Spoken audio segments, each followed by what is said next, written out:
ఇప్పుడు దాన్ని పూర్తి స్థాయిలో ఉపయోగించే పరిస్థితి కూడా లేదు. ఎవరు కట్టింది పవర్ ప్లాంట్స్? ఈ కాస్ట్ ఓవర్ రన్ కి కారణం ఎవరు? భద్రాద్రి పవర్ ప్లాంట్ ఏమో అసలు అవుట్డేటెడ్ టెక్నాలజీ వాడి, అవుట్డేటెడ్ టెక్నాలజీ అని చెప్పిన తర్వాత కూడా వాడిన వాళ్ళు ఎవరు? అదొక పెద్ద కుంభకోణం. అది ఇండియా బుల్స్ అనే వాళ్ళు ఎవరి కోసం మ్యానుఫ్యాక్చర్ చేస్తే అక్కడ ఉపయోగించలేదు. ఆ పవర్ ఎక్విప్మెంట్ తీసుకొని తెలంగాణ నెత్తి మీద మోపింది ఎవరు? నేను మళ్ళీ చెప్తున్నా, యాక్చువల్లీ మరి ఆ సబ్ క్రిటికల్ టెక్నాలజీ వాడి భద్రాద్రి పవర్ ప్లాంట్లో తెలంగాణ రాష్ట్రం మీద, తెలంగాణ ప్రజల మీద, తెలంగాణ జన్కో మీద శాశ్వతంగా భారం మోపింది గత బీఆర్ఎస్ ప్రభుత్వం. అదేవిధంగా యాదాద్రి పవర్ ప్లాంటు కాస్ట్ ఓవర్కి కారణం ఎవరు? ఈరోజు అక్కడ cost of power is so high that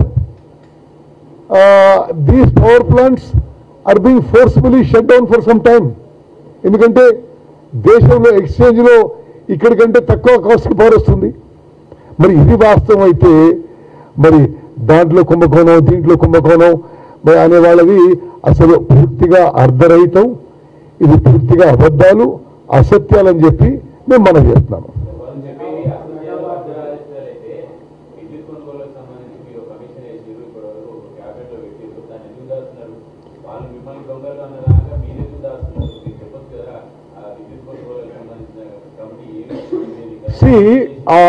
ఆ కమిషన్ వేసింది ఛత్తీస్గఢ్ నుంచి కొనుగోలు విషయంలో. అసలు యాదాద్రి భద్రాద్రి పవర్ ప్లాంట్ అంటే నాకంటే ఇమీడియట్ గా మీరు అడిగినప్పుడు నాకు కానీ I don't think it the scope of that commission. Okay, ఆ విషయంలో సరే the concern minister, chief minister will respond.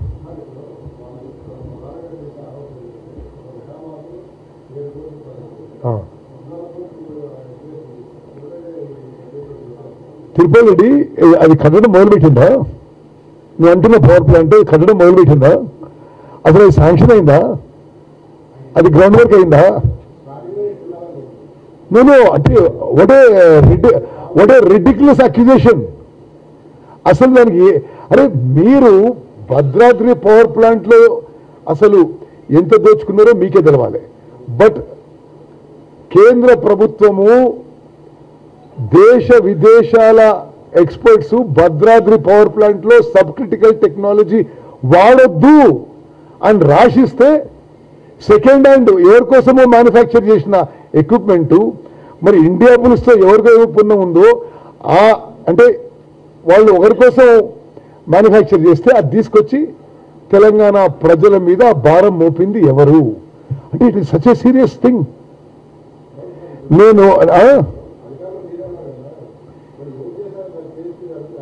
డెఫినెట్గా అది నేను తప్పనిసరిగా డిప్యూటీ సీఎం గారికి, సీఎం గారికి గుర్తు చేస్తే విషయం.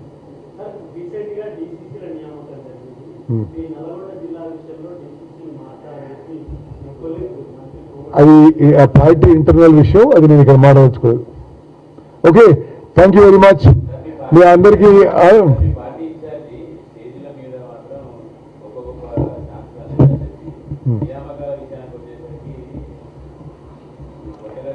చూడండి, అది ఏఐసిసి విషయము. నేను బహిరంగ వేదికల మీద మాట్లాడదలుచుకోలేదు. Thank you very much.